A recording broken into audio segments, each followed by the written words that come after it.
గోపీనాథ్ మొదటి భార్య మాలినీదేవి విషయంలో డాటర్ ఆఫ్ వెంకటేశ్వరరావు అని మాత్రమే ఉందని, వైఫ్ ఆఫ్ గోపీనాథ్ పేరు లేదని సునీత తరపు లాయర్ లలితారెడ్డి వాదనగా ఉంది. అలాగే మొదటి భార్య మాలిని కుమారుడు తారక్ ప్రద్యుమ్న రికార్డులో ఇంటి పేరెక్కడా మాగంటిగా లేదని, కొసరాజుగా ఉందని కూడా వాదించారు.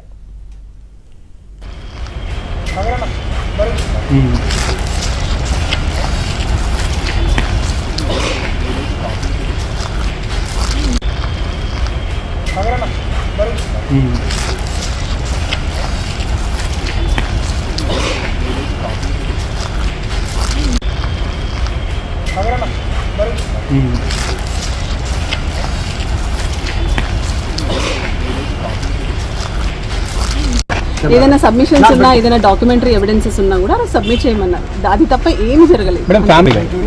విచారణ అనేది ఏం జరగలేదు. ఏమైనా డాక్యుమెంట్స్ ఉన్నాయా తీసుకొచ్చారా అని అడిగారు. లేదు వేస్తాము, సర్టిఫైడ్ కాపీస్ వేస్తామని, వాళ్ళు కూడా డాక్యుమెంట్స్ వేస్తామని చెప్పారు. సో అందుకని ఇద్దరికి ఆపర్చునిటీ ఇచ్చుకుంటే ఏదైనా డాక్యుమెంట్స్ ఉంటే వేయండి, సో దట్ ఫైనల్ హియరింగ్ పెట్టుకుంటాను అని చెప్పేసి 25th నవంబర్కి వేయడం జరిగింది. ఏం డాక్యుమెంట్స్ సబ్మిట్ చేయబోతున్నారు? ఎందుకంటే ఇప్పుడు ఈ రోజు అయితే వాళ్ళు ఎలాంటి ఆధారాలు ఫైల్ చేయలేదు. అసలు సింగిల్ అసలు ఏమీ లేదు ఆధారాలు. సో అదే ఏమన్నా ఉంటే వేసుకోండి అని వాళ్ళకు ఒక ఆపర్చునిటీ. గతంలో రద్దు కావడానికి కారణాలు ఏంటి? చేస్తా ఉన్నారు అంటే ఆస్తుల్లో వాటా గురించి అడుగుతున్నారా, లేకుంటే మేము యాక్చువల్గా మొదటి నుంచి విడాకులు కాలేదు అని అంశాన్ని ప్రస్తావిస్తారు. ఇప్పుడు గోపీనాథ్ గారు చనిపోగానే ఇక్కడ family member certificate Maganti Sunitha గారు పిల్లలు తీసుకోవడం జరిగింది. సో ఆ ఫ్యామిలీ మెంబర్ సర్టిఫికేట్ తీసుకున్న తర్వాత మాగంటి సునీత గారికి పార్టీ అంటే మీకు అందరికీ తెలిసిందే, she is contesting as MLA so Jubilee Hills కాన్స్టిట్యుయెన్సీలో. సో సమ్ పొలిటికల్ ఇష్యూస్ ఏదో జరగడం వల్ల మాగంటి సునీత గారి పెళ్లి 2000 సంవత్సరం 2000లో గోపీనాథ్ గారితో నేను జూలై 2000లో తన పెళ్లి జరిగింది. 25 సంవత్సరాల సుదీర్ఘమైన జీవితాన్ని తను మాగంటి గోపీనాథ్ గారితో గడిపారు. సో ఆయన చనిపోయారు. ఈ 25 సంవత్సరాలలో కూడా మీకు అందరికీ తెలిసిందే, మీ అందరిలో ఉన్నవారే మాగంటి గోపీనాథ్ గారు.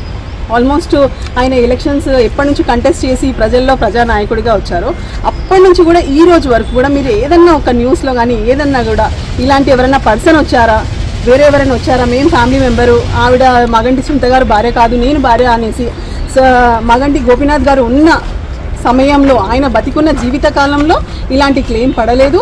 ఎవ్వరు కూడా అలాంటి క్లెయిమ్ కూడా వేయడం జరగలేదు. కానీ ఆయన చనిపోయిన తర్వాత ఏదో రాజకీయ పరమైన ఉద్దేశాలను పెట్టుకొని ఎంతో బాధతో భర్త చనిపోయిన బాధలో ఉన్న మాగంటి సునీత గారు డే 1 ఆఫ్ ది మ్యారేజ్ నుంచి. మరోవైపు గోపీనాథ్ తల్లి మహానంద కుమారి సంచలన ఆరోపణలు చేశారు. గోపీనాథ్ మృతిపై కేటీఆర్ జవాబు చెప్పాలని డిమాండ్ చేశారు. గోపీనాథ్ ఆసుపత్రిలో ఉండగా తనను చూసేందుకు కూడా అనుమతించలేదని, కేటీఆర్ కు చెప్పినా పట్టించుకోలేదని ఆరోపించారు. కేటీఆర్ వచ్చి వెళ్లాకే గోపీనాథ్ చనిపోయినట్టు ఎందుకు ప్రకటించారని ఆమె ప్రశ్నించారు. అసలు తన కుమారుడు గోపీనాథ్ ఆసుపత్రిలో చేర్చిన విషయం కూడా తనకు తెలియదని, ఎవరో చెబితే తెలిసిందని వివరించారు.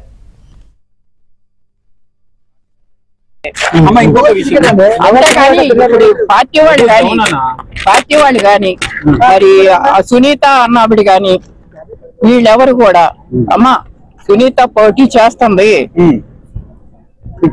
ఈవిడైనా నేను పోటీ చేస్తున్నాను పెద్దదాని ఉన్నావు అన్న మాట ఉండాలి కదా. మీ దగ్గరకు రాలేదు, మీతో మాట్లాడలేదు అసలు. మాగంటి చనిపోయిన తర్వాత కూడా మీతో మాట్లాడారా? చనిపోయిన తర్వాత కూడా అంటే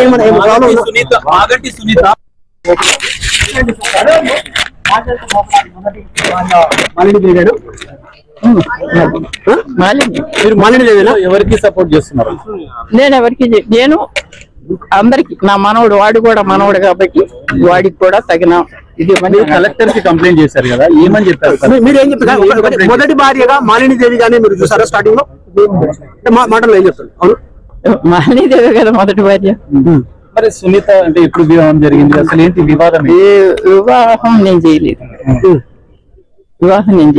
అంటే సునీతతో మీరు వివాహం చేయలేదు, మాలిని దేవితో మీరు వివాహం చేశారు. కొంచెం మాటల్లో చెప్పండి మేడం. అవునండి. ఎప్పుడు ఏ ఇయర్ లో గుర్తుందా మేడం? ఎవరికి? మీకు ఏ ఇయర్ లో గుర్తుందా మాలిని దేవితో మ్యారేజ్? వివాహం మాగంటి గోపీనాథ్ గారికి వివాహం చేయలేదు, వచ్చింది 98 మీరే దగ్గర చేశారు. అన్ని ఉన్నాయి కదా. విడాకులు కాలేదు కదా మేడం? విడాకులు కాలేదు. కాకపోయినా ఇప్పుడు సునీత విడాకులకు పెడితే కూడా డిస్మిస్ అయిపోయింది కాలం.